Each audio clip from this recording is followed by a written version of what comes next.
आपण यानंतर भाऊसाहेब आजबे यांची प्रतिक्रिया देखील जाणून घ्यायची आहे, पण तत्पूर्वी एक ट्विट आलेलं आहे आणि हे ट्विट केलंय मनसेचे नेते संदीप देशपांडे यांनी आणि संदीप देशपांडेंनी मनसैनिकांचं कौतुक केलेलं आहे। ट्विट नेमकं काय ते देखील आपल्याला बघायचं आहे। निवडणुकीमध्ये केलेली जी मेहनत आहे मनसैनिकांनी, या मेहनतीबद्दल संदीप देशपांडेंनी या मनसैनिकांचं कौतुक केलेलं आहे। ट्विटमध्ये तसा उल्लेख त्यांनी केलेला आहे। संदीप देशपांडे नेमकं आपल्या ट्विटमध्ये काय म्हणतायत आपण बघूया। आज मुंबई महानगरपालिकेचे निकाल आहेत, कोण जिंकेल कोण हरेल याचा निर्णय जनता करेलच, पण ज्या हिमतीनं माझ्या सहकारी महाराष्ट्र सैनिकांनी ही निवडणूक लढवली, मेहनत घेतली, त्याबद्दल त्यांचं मनापासून कौतुक आणि अभिनंदन।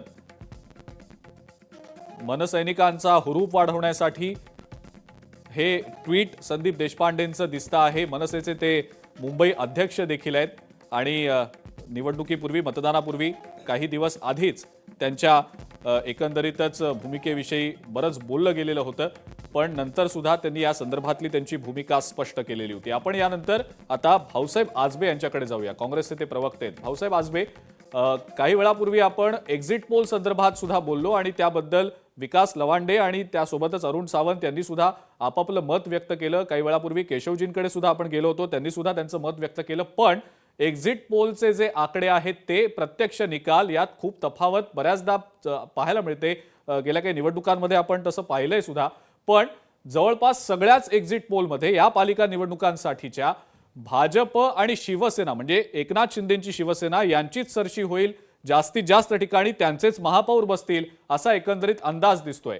काही ठिकाणी चुरशीच्या लढतीची शक्यता आहे, पण त्यात फारसा काही बदल होईल असं सध्या तरी वाटत नाही। एक्झिट पोलच्या आकड्यानुसार प्रत्यक्ष निकाल येईल तेव्हा कळेलच, पण आपल्या पक्षाची काय नेमकी या सगळ्या संदर्भातली भूमिका आहे, प्रतिक्रिया आहे?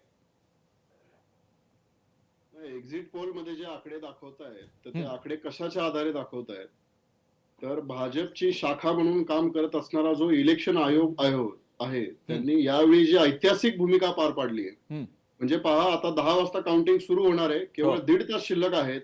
अजूनही 29 महापालिकांमध्ये अंतिम काय वोटिंग पर्सेंटेज झालं ते आलेलं नाहीये। बीएमसी मध्ये काय अंतिम वोटिंग पर्सेंटेज झालं ते इलेक्शन कमिशननं सांगितलेलं नाहीये। हे ऐतिहासिक आहे, हे आतापर्यंत कधीच घडलेलं नाहीये। म्हणजे ज्या दिवशी मतदान होतं त्या दिवशी रात्रीच एक फायनल फिगर्स आपल्याला कळतात। खरंय। दुसरी गोष्ट, काल त्यांनी जी पाडू झाडू अशी काहीतरी मशीन आणली, कोणत्याही राजकीय पक्षाला त्याची कसलीही कल्पना दिलेली नव्हती की ही मशीन काय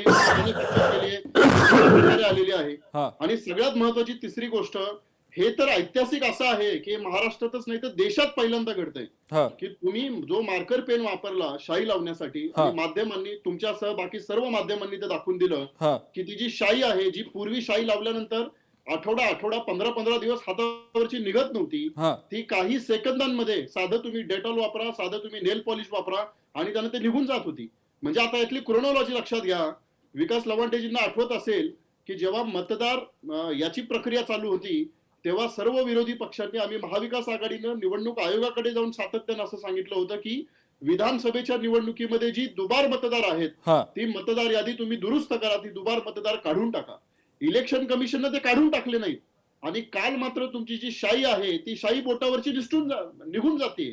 बरोबर आहे? म्हणजे याचा अर्थ काय होतो की एक प्रकारे बोगस मतदान सुव्यवस्थितपणे व्हावं म्हणून इलेक्शन कमिशन अशा पद्धतीची शाई, अशा पद्धतीचा मार्कर वापरलं की काय हा प्रश्न आहे। नाही, पण भाऊसाहेब आजबे ज्या वेळेला मुख्य निवडणूक आयुक्तांनी नंतर पत्रकार परिषद घेतली, ज्या वेळेला विरोधी पक्षातल्या नेत्यांनी आक्षेप घेतला, त्यांनी तर स्पष्टपणे हे सांगितलं की 2011 नंतर हीच शाई वापरली जाते, मार्कर सुद्धा वापरले जात आहेत आणि याच अनुषंगानं ज्या काही शंका कुशंका होत्या त्याबद्दलचं त्यांनी स्पष्टीकरण देखील दिलं। ते स्पष्टीकरण तुम्हाला पटलं नाही का, मान्य नाही का?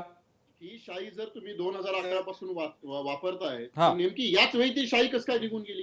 याच्या पूर्वीच्या निवडणुकांमध्ये तुम्हाला असं लक्षात आलंय का की लोकांनी, माध्यमांनीच, म्हणजे लोक तर सोडून द्या, विरोधकही सोडून द्या, माध्यमांनी ते दाखवून दिलं। आणि काल पुण्यामध्ये राष्ट्रवादी काँग्रेस याच निवडणुकीच्या वेळेला ती शाई पुसण्याचा देखील प्रयत्न झाला, या आधी कोणी प्रयत्न केला नव्हता। आणि अर्थात का पुसण्याचा प्रयत्न झाला, कारण हात धुतल्यानंतर जेव्हा लक्षात आलं ही निघतीये शाई, आणि जेव्हा हे माध्यमांच्या निदर्शनास आलं तेव्हा हा सगळा प्रकार उघडीस आलेला आहे. मुद्दा कळला. आणि त्याच्यामुळे मुळात आधीची शाही इंडेलिबल शाही होती. मला स्वतःला आठवतंय की ती शाही जाण्यासाठी 8-8, 10-10 दिवस तुम्ही आंघोळ केल्यानंतर ठीक ती आहे, शाही जात आपण नव्हती. आपण याबद्दल उत्तर त्याच्यामुळे घेऊया. निवडणूक केशवजींकडनं पण आयोगाचा घेऊया, हा आहे. अरुणजींकडनं पण घेऊया. गंभीर विशाल मला स्वरूपाचा बोलायचं आहे. विशाल मला बोलायचं आहे. केशवजी बोला, केशवजी बोला. विशाल असं आहे की राहुल गांधींपासून काँग्रेसचे सगळे प्रवक्ते इतके खोटं बोलतात ना. काय म्हणाले आता पहिल्यांदाच ती पाडू का काय मशीन वापरली गेली, मार्कर पेन पहिल्यांदाच वापरलं गेलं. किती खोटं बोलावं. जरा लोकांना इतिहास माहिती आहे, थोडं गुगल करण्याचे कष्ट घ्यायचे. एकतर माहिती नाही, अज्ञानी माणसं आहेत ही, किंवा ढळढळीत खोटं बोलायचं. हे यांचं वैशिष्ट्य आहे, जे राहुल गांधीपासून दोनपैकी एकच शक्यता काहीतरी या प्रवक्त्यांतर असू शकते. मुळात असं आहे की 2012 साली पहिल्यांदा नागपूर महानगरपालिका निवडणुकीत, बघा मी नागपूर जाणीवपूर्वक शब्दप्रयोग करतोय, आणि महाविकास आघाडीचं सरकार त्यावेळी महाराष्ट्रामध्ये होतं, हे विसरू देऊ नका. आता काय, अरे काय हे बघ, हे काय खोटे जरा बसवा ना शांततेनं. हो हो ठीक आहे. नाही केशवजी बोला, बोला. मी ते बोलायचं, मी ऐकत शांतपणे. आता खोटं असं विकासजी मी वेळ देतो, आपल्याला पण वेळ देतो. केशवजींना म्हणणं मांडू दे. विकासजी, केशवजींना म्हणणं मांडू दे, मी तुम्हालाही वेळ देतो, तुम्हालाही बोलायला वेळ देतो. बोला केशवजी. मुळात असं आहे की फॅक्ट त्या निमित्ताने भारतीय जनता पार्टीवरती जी टीका करण्याचं चालू आहे, ते टीका खोडण्याचं काम मी करतोय. मुळामध्ये महाराष्ट्रातल्या त्यावेळच्या काँग्रेस राष्ट्रवादी सरकारनेच हा निर्णय घेतला होता, आणि त्याच्यानंतरनं 2012 साली या पद्धतीचं महापालिका निवडणुकीसाठी मार्कर पेन वापरायचं. पहिल्यांदाच मार्कर पेन, किती खोटं बोलायचं. दुसरं काय, पाडू मशीन 2013 साली पहिल्यांदा ही मशीन वापरली गेली.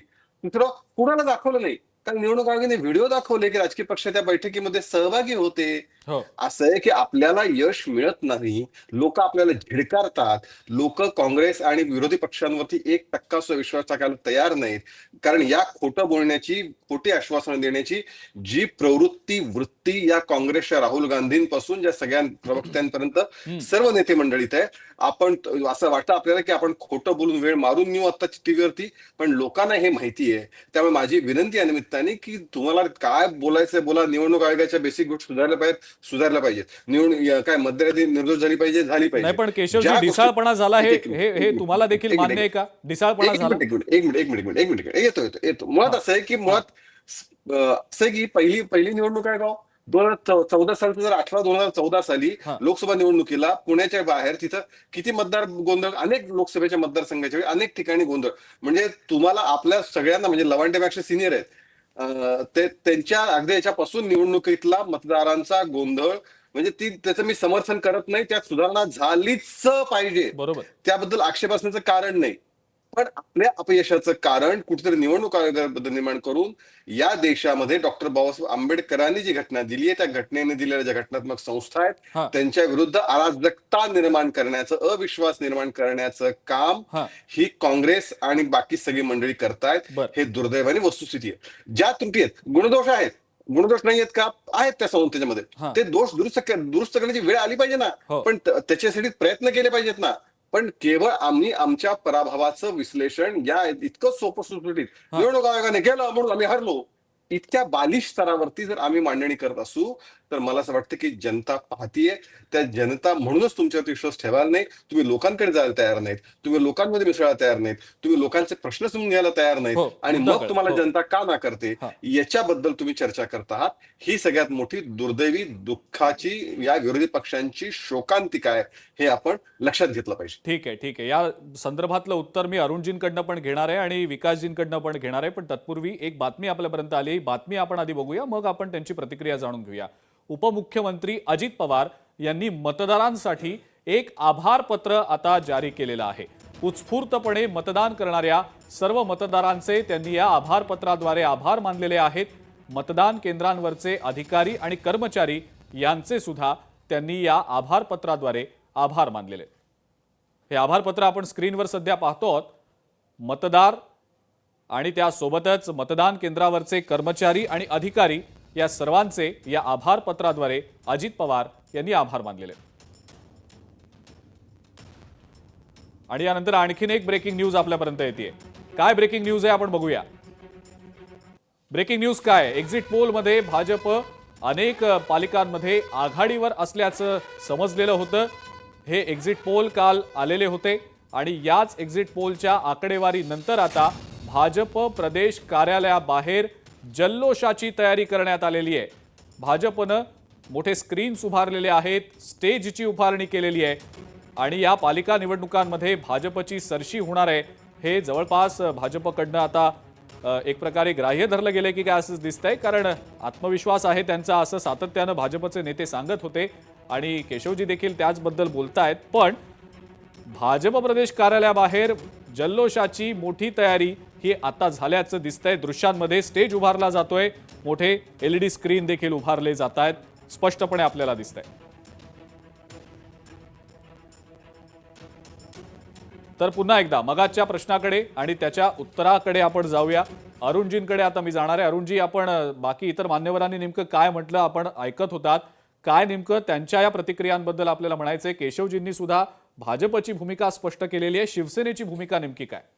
अजिंक्यजी पहा, या विरोधकांकडे फक्त विरोध करण्याशिवाय गेल्या 4 वर्षात कुठलेच मुद्दे त्यांनी मांडले नाहीत. जनतेला ते कळलं की यांच्याकडे काही उरलंच नाही म्हणून नेहमी विरोधाच्या गोष्टी करत असतात.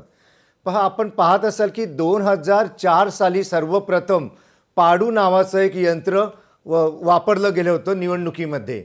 आता हे पाडू म्हणजे आहे तरी काय नक्की हे सुद्धा जनतेला कळलं पाहिजे. तर ते फक्त एक सहाय्यक, मेन युनिटला सहाय्य करणारं एक असिस्टंट, त्याचं असं एक ॲक्सिलरी युनिट असतं. त्याचं काम काय असतं, जर मेन युनिट बंद पडलं तर त्याच्यामध्ये जे काही मतदान झालेलं असतं त्या मतदानाचं बॅकअप घेणं, बाकी काही नाही. ते यंत्र बाकी काही करू शकत नाही. आणि हे पाडू यंत्र संपूर्ण मुंबईमध्ये फक्त अशी 40 यंत्र आणली गेली होती, परंतु त्याचा वापर केला गेला नाही. जर का कुठल्या एखाद्या ठिकाणी मतदानावरती पूर्णपणे मतदान केलेलं EVMचं मेन मशीन बंद पडलं तर या पाडू यंत्रामध्ये त्या सगळ्या गोष्टी फीड झालेल्या असतात. तर तो फक्त फीडबॅक घ्यायचा आणि तिकडचा निर्णय द्यायचा. परंतु या विरोधकांनी त्याच्यावरती सुद्धा बोंबाबोंब सुरू केली, खास करून राज ठाकरे यांनी. राज ठाकरे अशा बाबतीमध्ये नंबर 1 गणले जातात की काही आलं की त्याच्याबद्दल अगोदर बोलायचं आणि मीच कसा ज्ञानी आहे ते सांगायचं. खरं म्हणजे आपणास एक गोष्ट मी आणि जनतेला सुद्धा हे सांगेन की या विरोधकांना एक रिकामा बॉक्स जरी आपण तुम्ही आणून दिला, सांगितलं ना की उद्यापासून हे यंत्र वापरलं जाणार आहे, लगेच बोंबाबोंब सुरू करणार की काहीतरी घोटाळा होणार, काहीतरी घोटाळा होणार. परंतु नंतर तो बॉक्स उघडा करून यांना दाखवलं, अरे हा तर रिकामा बॉक्स होता. परंतु यांना काही माहीत नसतं आणि बोंबाबोंब करून जनतेमध्ये संभ्रम निर्माण करायचा, याच्याशिवाय काही हे करत नाहीत. तर सांगायचं महत्वाचं हे आहे की या निवडणुकांच्या नावाने निवडणूक आयोग, यंत्र आणि पैसा ह्या ज्या काही सतत गोष्टी या संभ्रमाच्या निर्माण करत होते. का करत होते तर यांनी निवडणुका लढायची जी काही हिंमत असते ती हिंमतच हे गमावून बसलेले आहेत. म्हणून मागील सर्व निवडणुका महायुतीने सहजपणे जिंकल्या आणि महायुती आपल्या कामांच्या जोरावर अजिंक्य आहे हे त्यांनी सिद्ध करून दाखविलेलं आहे. आणि असंच यापुढे सुद्धा जर हा विरोधी पक्ष नीटपणे वागला नाही, जनतेमध्ये जाऊन वावरला नाही, तर यांची परिस्थिती ही अशीच राहणार आहे. आणि मग हे बोंबाबोंब करतात की यांना विरोधी पक्ष संपवायचं आहे. अरे जे स्वतःला संपवून घेत आहेत, जे स्वतःच फक्त आणि फक्त भ्रष्टाचारामध्ये गुंतलेले होते एवढी वर्ष, फक्त आणि फक्त एअर कंडिशन गाड्यांमधून फिरणं, गाड्यांच्या काचा बंद करून घेणं आणि आलिशान जीवन जगणं हेच यांनी केलं गेल्या 25-30 वर्षांमध्ये. ते आता बंद होणार आहे आणि मुंबईचं रुपडं आता पूर्णपणे चेंज होणार आहे. मुंबई हे जागतिक नकाशावरती आता नंबर 1चं शहर बनेल असा विश्वास मुंबईकर व्यक्त करत आहेत. बिलकुल, आपण याबद्दल प्रतिक्रिया विकास लवांडे आणि भाऊसाहेब आजबे यांची देखील जाणून घेणार आहोत. पण तत्पूर्वी आपल्याकडे काही दृश्य येत आहेत मतमोजणी केंद्राबाहेरची, ज्या पद्धतीची तयारी गेले काही दिवस सातत्यानं या मतमोजणी केंद्रांच्या अनुषंगानं केली जात होती. टेबल मांडले गेलेले होते. आता विविध कर्मचारी आणि अधिकारी त्या ठिकाणी त्यांना नेमून दिलेली जी जबाबदारी आहे त्या जबाबदारीला पार पाडताना दिसत आहेत. कारण आता 8:40 झालेली आहेत आणि लाईव्ह दृश्य आपण पाहतो आहोत सध्या ही मतमोजणी केंद्रामधली, ज्या ठिकाणी आता थोड्याच वेळात मतमोजणीला सुरुवात होणार आहे.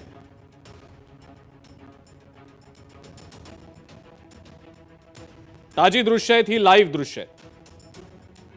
अशाच अपडेट्स आपण मध्ये मध्ये घेत राहणार आहोत आणि ब्रेकिंग न्यूज देखील काय येत आहेत आपल्यापर्यंत ते देखील लोकशाही मराठीच्या प्रेक्षकांपर्यंत पोहोचवणार आहोत.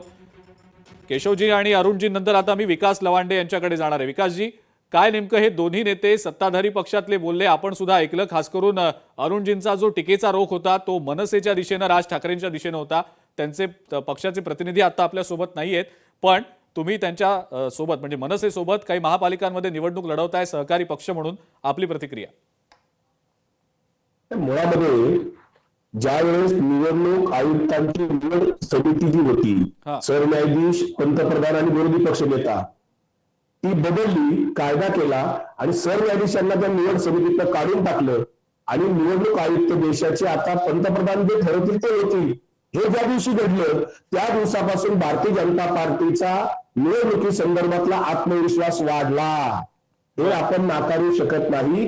कारण सरन्यायाधीशांची काय अडचण होती त्यांना नेमकी? सरन्यायाधीश जर त्याच्यामध्ये सुप्रीम कोर्टाचे जर त्या निवड समितीत होते तर त्या कमिटीला अडचण काय होती? सरन्यायाधीश, विरोधी पक्षनेता आणि पंतप्रधान या कमिटीची अडचण काय नेमकी झाली होती? सुप्रीम कोर्टाचे जज यांच्या मनासारखे वागणार नाहीत म्हणून त्यांना त्या कमिटीतनं काढून टाकलं. त्याच दिवशी निवडणूक आयोग हा भारतीय जनता पार्टीची एक ब्रँच बनलेली आहे. त्यामुळे एवढे माध्यमांनी काल एवढे गदारोळ दाखवले, पैशाच्या नोटा दाखवल्या, पाकिटं दाखवली, तरी आचारसंहितेचा कुठेच बंद होत नाही. हे सगळं परिभाषाच बदललेली. केशव उपाध्यायांच्या भाषेमध्ये बोलायचं असेल तर परिभाषा ही पण बदलली की अटल बिहारी वाजपेयीची भारतीय जनता पार्टी जी होती किंवा TN शेषनच्या काळातला जो निवडणूक आयोग होता तोही आता राहिलेला नाही. भारतीय जनता पार्टीचे जे केशव उपाध्याय सारखे निष्ठावंत बाजू मांडणारे लोक आहेत, हे लोक पुढच्या काळामध्ये काय करणार आहेत त्यांचं कौतुक मला वाटतं की कितीही बाहेरून आयात केली तरी ओरिजिनल भारतीय जनता पार्टीच्या लोकांना काही राग येत नाही, चिडत नाहीत. कारण त्यांचं ठरलेलं आहे राष्ट्र प्रथम आणि त्याच्यासाठी ते जीव द्यायला तयार आहेत. ते निवडणुकीच्या राजकारणात असे निष्ठावंत लोक केशव उपाध्यायांसारखे कायम राहतील. माधव भंडारी रिटायर झाले तसे एक दिवस केशव उपाध्याय सुद्धा रिटायर होतील. त्यावेळेस मात्र केशव उपाध्यायांची मला प्रतिक्रिया ऐकायला फार आनंद वाटेल 5 वर्षानंतर. कारण विरोधी पक्षनेते आता सावंत जसं बोलले, विरोधी पक्ष आता हे यांच्या दृष्टीने देशद्रोही ठरतील, अर्बन नक्षली ठरतील. कारण निवडणुका ह्या यांच्या ताब्यात आहेत आता, साम दाम दंड देत. आता मला सांगा, जर निवडणूक आयोगाची अजून टक्केवारी जाहीर नाही की किती टक्के झाले, तोच एक्झिट पोल पुढे येतात आणि तोच यांचे समारंभ, आनंद, उत्सव, बॅनर सुरू झाले. भारतीय जनता पार्टी अजून मतमोजणी सुरू नाही, मत टक्के किती वारी झाली ते माहित नाही. हा कॉन्फिडन्स येतो कुठून? हा कॉन्फिडन्स येतो कुठून याचं उत्तर आपण जाणून निश्चितपणे घेऊच या. आणि सत्ताधारी पक्षातले जे 2 नेते आहेत, प्रतिनिधी आहेत, प्रवक्ते आहेत, ते या संदर्भातलं उत्तर देतीलच अपेक्षा आहे मला. पण तुम्ही ज्या पद्धतीनं मगाशी विकासजी टीका केली होती की काँग्रेस मुक्त भारत भाजपला करायचा आहे, पण काँग्रेस युक्त भारत होत चाललाय की काय, त्याबद्दल देखील आपल्याला बोलायचं आहे. आणि केशवजींकडनं या संदर्भातली प्रतिक्रिया मी निश्चितपणे जाणून घेईन. पण भाजप ज्या वेळेला 24/7 इलेक्शन मोडमध्ये असतो असं ज्या वेळेला बोललं जातं जाणकारांकडनं, ते त्यांची मेहनत आहे असं सातत्यानं भाजपचे नेते हे सांगत असतात. निवडणुकीच्या अनुषंगानं विरोधक प्रचारात कुठेच दिसले नाहीत असा सुद्धा आरोप विकासजी आपल्यावर आणि भाऊसाहेब वाजपेयी आपल्या पक्षावर झालेला होता. या अनुषंगानं सुद्धा उत्तर घ्यायचंय. पण ज्या पद्धतीनं भाजपचे नेते आत्मविश्वासानं सांगतायत की पालिका निवडणुकांमध्ये त्यांचीच सरशी होणार आहे, त्यांच्याच मित्रपक्षांची सरशी होणार आहे आणि त्या अनुषंगानं भाजप कार्यालयाबाहेर जल्लोषाची तयारी देखील करण्यात आली. आपण काही वेळापूर्वी त्याची दृश्य देखील पाहिली. या सगळ्याचा आढावा आमच्या प्रतिनिधींनी घेतला. चेतन ननावरे या संदर्भातली माहिती देतात, आपण पाहूया. मुंबई महापालिका निवडणुकीचा निकाल आज लागणार आहे. मात्र काल आलेल्या एक्झिट पोलमध्ये भाजपला सर्वच एक्झिट पोलमध्ये जवळपास बहुमत मिळाल्याचं दिसत आहे आणि म्हणूनच भाजपच्या नरिमन पॉइंट येथील प्रदेश कार्यालय अर्थात महाराष्ट्राच्या या मुख्यालयाबाहेर आता जल्लोषाची तयारी आहे ती सुरू झालेली आहे. एक मोठा स्टेज आणि मोठी स्क्रीन या ठिकाणी आपण पाहू शकतो उभारण्यात येत आहे. सकाळी 10 वाजल्यापासून मुंबई महानगरपालिकेच्या निवडणुकीचा निकाल आहे, त्याचं एकंदरीत मतमोजणी आहे ती सुरू केली जाईल आणि निकालाचे कल समोर यायला सुरुवात होतील. मात्र महाराष्ट्रातील 29 महापालिकांपैकी बहुतांश महापालिकांमध्ये भाजपला स्पष्ट बहुमत मिळालेलं आहे. या उलट काही महापालिकांमध्ये भाजप शिवसेना यांनाही एकत्रितपणे युतीला जनतेने आपला कौल दिल्याचं दिसून येत आहे. परिणामी एक्झिट पोलचे आकडे हे कितपत खरे होत आहेत हे आज सकाळी 10 वाजल्यापासून सुरू होणाऱ्या मतमोजणीमध्ये स्पष्ट होणारच आहे. मात्र तुर्तास तरी भाजपने आपल्या विजयाची जल्लोषाची तयारी मात्र सुरू केलेल्याचं पाहायला मिळतंय. कॅमेरामॅन आदित्य देसाईसह मी चेतन ननावरे, नरिमन पॉइंट, मुंबई. तर आपण पाहिलं की कशा पद्धतीनं आता ही जल्लोषाची तयारी भाजप कार्यालयाबाहेर सुरू झालेली. आपण यानंतर थेट जाणार आहोत पुण्याला. भाजपचे आमदार हेमंत रासने यांच्यासोबत आमचे प्रतिनिधी अमोल धर्माधिकारी संवाद साधतायत. निकालाला अवघा आता 1 तास उरलेला आहे. 10 वाजता मतमोजणी सुरू होतीये. अमोल,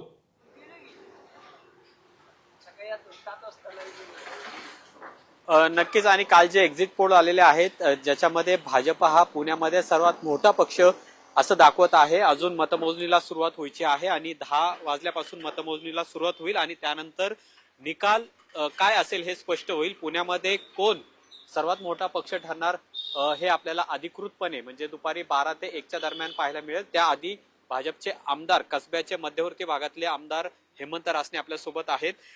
काय नेमका अंदाज आहे? तुम्ही सुद्धा प्रचारामध्ये सक्रिय होता, तर काय सांगतात? म्हणजे एक्झिट पोल तर सांगतात की तुम्ही सर्वात मोठा पक्ष असाल, पण तुमचा अंदाज काय स्वतःचा? नाही, पुणे महानगरपालिकेच्या दृष्टिकोनातून जर आपण विचार केला तर पुण्यात 100 पेक्षा जास्त आणि 120 ते 125 पर्यंत भारतीय जनता पार्टी स्वतः एकटी स्पष्ट बहुमतात नक्की सत्तेत येईल हा तर विश्वास आहे. त्याचबरोबर ज्या कसबा मतदारसंघाचं मी प्रतिनिधित्व करतो त्या कसब्यामध्ये जवळजवळ 5 प्रभाग हे येतात. या 5 प्रभागामध्ये 100% स्ट्राईक रेट माझा राहील अशा पद्धतीचा अंदाज आता आमचा आहे.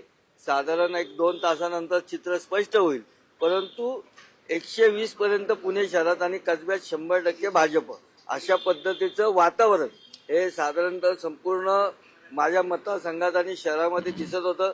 त्याचं मुख्य कारण असं आहे, देशाचे पंतप्रधान मोदी साहेब असतील, राज्याचे मुख्यमंत्री देवाभाऊ असतील, या दोघांच्या नेतृत्वाची जी क्षमता आहे, त्यांचं जे व्हिजन आहे, ते ज्या पद्धतीने काम करतात आणि त्यांच्याच नेतृत्वाखाली आमचे सर्व मंत्रीगण असतील, आमदार असतील, सर्वजण आम्ही सातत्याने समाजाकरता काम करण्याचा प्रयत्न करतो. देशाकरता, राष्ट्राकरता, शहराकरता काम करण्याचा प्रयत्नशील असतो.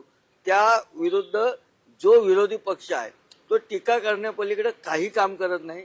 त्यामुळे सातत्याने भारतीय जनता पार्टीच्या नेतृत्वावर संपूर्ण देशातून त्यांच्यावर विश्वास ठेवला जातो. तुम्ही म्हणता की सर्वात मोठा पक्ष तुम्ही असा, सोबळावर सत्ता येईल तुमची, पण आता गणेश बिडकर यांचे बॅनर झळकलेले आहे ज्याच्यामध्ये त्यांचा महापौर म्हणून असा उल्लेख केलेला आहे. तर भाजपमध्ये असं काही ठरलेलं आहे का की एक हाती सत्ता आल्यानंतर गणेश बिडकर यांना महापौर करायचं? नाही, मुळात अजून आपल्या आरक्षणच पडलेली नाहीये. शेवट गणेश बिडकर हे आमच्या पक्षातील सिनियर नगरसेवक आहे. निवडणूक प्रमुख म्हणून सुद्धा त्यांच्याकडे जबाबदारी दिली होती.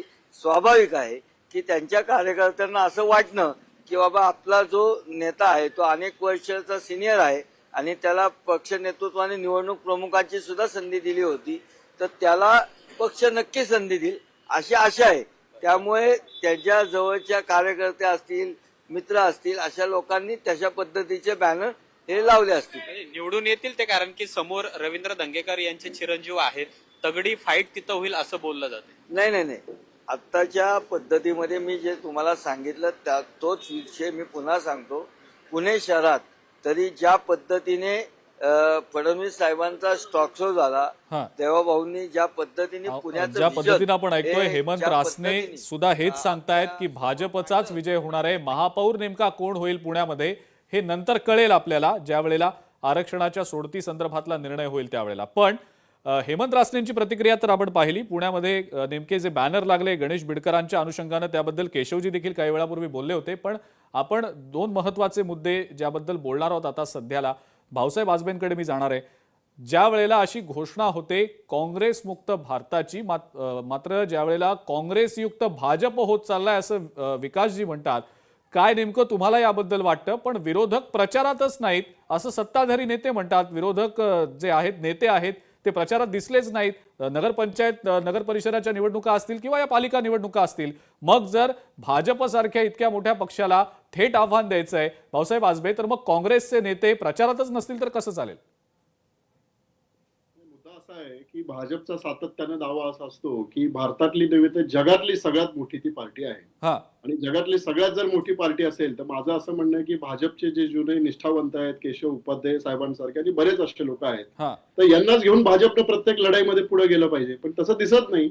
आज जर तुम्ही पाहिलं, आज देवेंद्र फडणवीस साहेबांबरोबर बसणारं मंत्रिमंडळ जर तुम्ही पाहिलं तर तुम्हाला लक्षात येईल की सर्वाधिक आयात केलेले जे नेते आहेत ते काँग्रेसमधून आयात केलेले आहेत. इनफॅक्ट या स्थानिक स्वराज्य संस्थांच्या निवडणुकामध्ये अगदी पुण्यामध्ये जिथे बसून मी बोलतोय इथे देखील आपण जर पाहिलं तर सगळी जी मंडळी आहे ती बाहेरून आयात केलेली आहे. नाही, पण मग भाऊसाहेब आजबे, मग माझा काउंटर क्वेश्चन असा आहे की निष्ठावंतांचा मुद्दा उपस्थित करताय तुम्ही, मग काँग्रेसमध्ये निष्ठावंत नाहीत का? मग ते बीजेपी मध्ये कसे काय गेले? नाही, सध्या काय आहे माहितीये का की एका पक्षातून दुसऱ्या पक्षात लोकात जाणे हे काय पहिल्यांदा घडतं अशातला भाग नाही. पण 2014 पासून नवीन राजकीय संस्कृती आलेली आहे आणि त्या संस्कृतीमध्ये ईडी, सीबीआय आणि यासारख्या ज्या काही संस्था आहेत त्यांचा वापर हा विरोधकांवरती त्यांना धमकी, धाक, दपटशा दाखवणे आणि आपल्या पक्षामध्ये त्यांना घेणे याच्यासाठी केला जातो आणि तो अगदी स्थानिक स्वराज्य संस्थाच्या निवडणुकापर्यंत आपल्याला दिसतोय.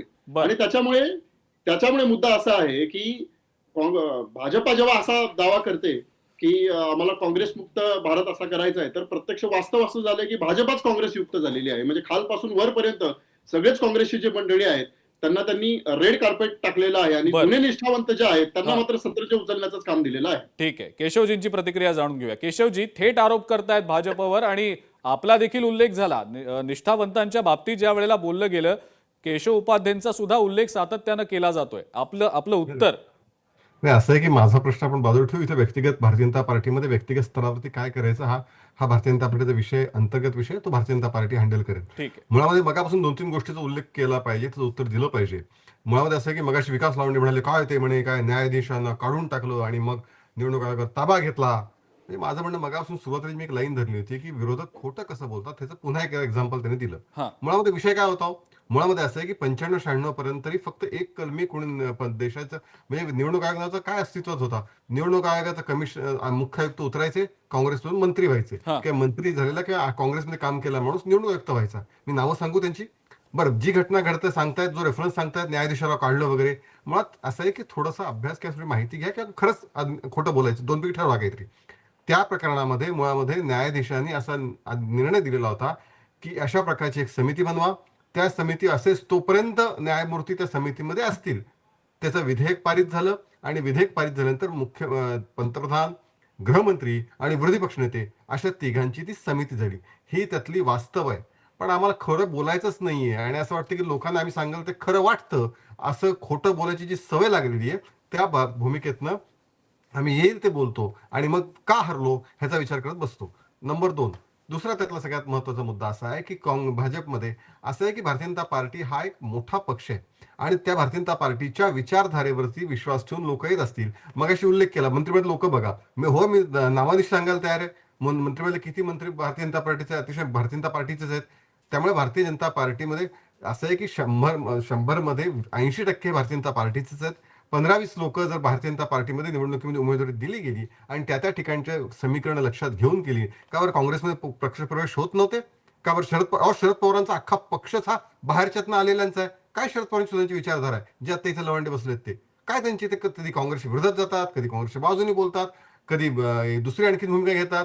त्यामुळे या सगळ्या विषयामध्ये म्हणजे आम्ही पक्ष घेतच नाही कोणाला, आमचाच ओरिजिनल आहे अशा भ्रमात कोणी राहू नये. किंबहुना एकमेव भारतीय जनता पार्टी असा पक्ष आहे देशातला की जो विचारधारेवरती आजही राजकारण करतो. आम्ही आमच्या विचारधारेवर ठाम आहोत. आमच्या विचारधारेसोबत जर कोणाला यायचं असेल तर त्याचं आम्ही स्वागत करतो, त्याला आम्ही पक्षात सामावून घेतो. ही आहे. आता तुमच्या पक्षात कोणी येत नाही, तुमच्या पक्षात कोणाला विश्वास, तुमच्या कार्यकर्त्यांना तुमच्या पक्षाबद्दल विश्वास वाटत नाही. आज राष्ट्रवादीच्या माणसाने काहीतरी राजीनामे आता तुम्हीच दाखवली. म्हणजे ही परिस्थिती ही शोकांतिक आहे. त्याचं आत्मचिंतन प्रामाणिकपणे करण्याची तयारी या विरोधकांची इतक्या पराभवानंतरही झाली नाही. मला माहित नाही किती पराभवानंतर ते खरंच आत्मचिंतन करायला लागतील. बरं, आपण विकास लवांडे यांची प्रतिक्रिया या संदर्भातली जाणून घेऊया. अरुणजींकडे पण मी येणार आहे, त्यांची सुद्धा प्रतिक्रिया जाणून घेणार आहे. पण सुरुवातीला विकासजी, आता केशवजी बोलले, काय नेमकं बोलले तुम्ही सुद्धा ऐकलं, प्रतिक्रिया तुमची. नाही, आम्ही आमच्या महाविकास आघाडीचं आत्मपरीक्षण, आमच्यातल्या त्रुटी याच्यावर निश्चितपणे आम्ही चिंतन करायला पाहिजे. आमच्यातले दोष दुरुस्ती आम्ही निश्चित करायला पाहिजे. त्याच्याबद्दल दुमत असण्याचं काही कारण नाही. पण यांची जी विचारधारा आहे, आकर्षक विचारधारा, जी वाराणसीमध्ये अहिल्याबाई होळकरांनी बांधलेले 300-400 वर्षापूर्वीची मंदिरं, त्या काळातले सगळं काय चाललंय तिकडे बघितलं का वाराणसीमध्ये? आपण त्या वाराणसीतले सगळं बुलडोजर तिथे फिरवलाय कॉरिडॉरच्या नावाखाली. ही तुमची विचारधारा आहे. आणि हेच जर का काँग्रेसच्या काळात घडलं असतं तर तुम्ही काय बोंबावला असता? दुसरा मुद्दा, यांना अध्यक्ष लोकशाही पाहिजे. यांचं जे म्हणलं ना, जगातला सर्वात मोठा पक्ष भारतीय जनता पार्टी मोठा पक्ष, अहो तुम्ही निवडणूक आयोगाच्या ईडी सीबीआयच्या आशीर्वादाने मोठे पक्ष म्हणून दाखवत आहात, परंतु तुम्हाला सातत्याने दुसऱ्या पक्षाचे लोक द्यावीच लागतात, कारण तुम्हाला इथे इतर पक्ष संपवायचे, प्रादेशिक पक्ष संपवायचे, तुम्हाला अध्यक्ष लोकशाही आणायची ही तुमची मूळ विचारधारा आहे. तुमचे हिटलर आणि मुसोलिनी हे तुमचे आयडॉल आहे. तुमचा आरएसएसचा ड्रेस कोड काय सांगतो? तो भारतीय संस्कृतीतला ड्रेस नाही आरएसएसचा. त्यामुळे तुमची एक चालोकावरती हे जे काही विचारधारा आहे ही तुम्हाला नकला, परंतु या देशातली महत् प्रयासाने जी उभी केलेली लोकशाही आहे, गांधी नेहरूंची ही जी काय स्वातंत्र्य लढ्यातली योगदान आहे, महात्मा फुले असतील, डॉक्टर बाबासाहेब आंबेडकर असतील, या सगळ्या महान लोकांनी जी काही लोकशाही आणली, संविधान आणलं, सामाजिक परिवर्तन आणलं, या सगळ्याला तुम्ही आता पायाखाली तोडवता, याच्यात बुलडोझर तुम्हाला फिरवायचा आहे, ही तुमची विचारधारा आहे. अध्यक्ष लोकशाहीसाठीच तर तुम्ही थेट नगराध्यक्ष आणले, थेट सरपंच निवड आणली, ही तुमची चुलूक आहे. तुम्ही टिचकी मारून बघताय. पुढच्या काळामध्ये तुम्हाला प्रादेशिक पक्ष नको आहेत, कोणीच नको आहे. तुम्हाला सगळीकडे इथून तिथून फक्त भारतीय जनता पार्टी पाहिजे.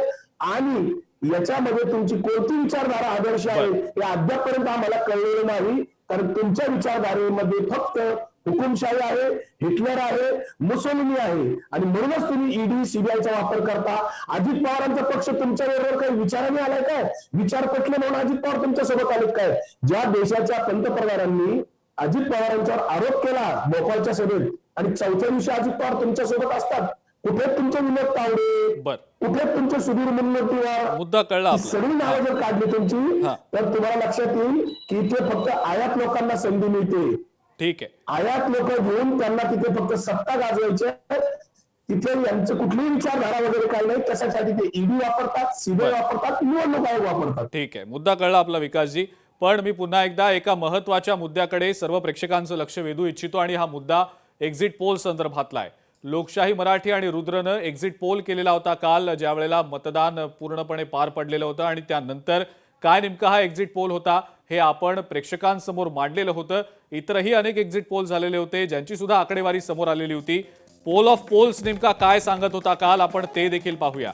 मुंबई संदर्भातला हा पोल ऑफ पोल्स आहे, कारण मुंबई पालिकेकडे सर्वाधिक लक्ष आहे सध्या. पालिकेमध्ये मुंबईच्या नेमकं काय होणार आहे, काय रिझल्ट लागणार आहे याबद्दल. आज तक प्लस माय इंडियाचा जो एक्झिट पोल होता त्यानं भाजप शिवसेनेला 131 ते 151 इतक्या जागा मिळतील असा अंदाज वर्तवलेला होता. त्या खालोखाल पुढचे जे पक्ष आहेत ते पक्ष नेमके कोणते आहेत आपण ते देखील बघूया.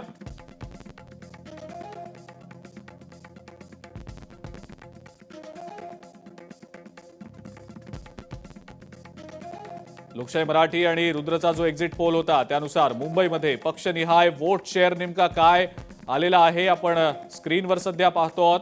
भाजप सर्वाधिक 26% इतक्या वोट शेअर सह पहिल्या क्रमांकाचा पक्ष राहण्याची शक्यता आहे. त्या खालोखाल ठाकरे सेनेला 25% इतका वोट शेअर मिळण्याची शक्यता आहे. त्या खालोखाल इतर जे पक्ष आहेत त्या पक्षांना 16% इतका वोट शेअर राहण्याची शक्यता आहे. चौथ्या क्रमांकावर शिवसेना राहण्याची शक्यता आहे 13% इतक्या वोट शेअरसह. त्यानंतर काँग्रेसचा क्रमांक आहे 10% इतक्या वोट शेअरसह.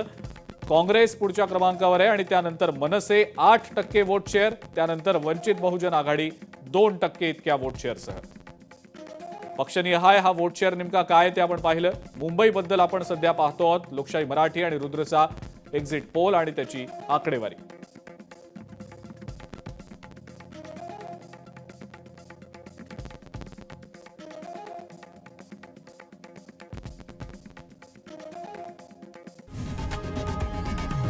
लोकशाही मराठी ऐका, पहा, जागरूक रहा.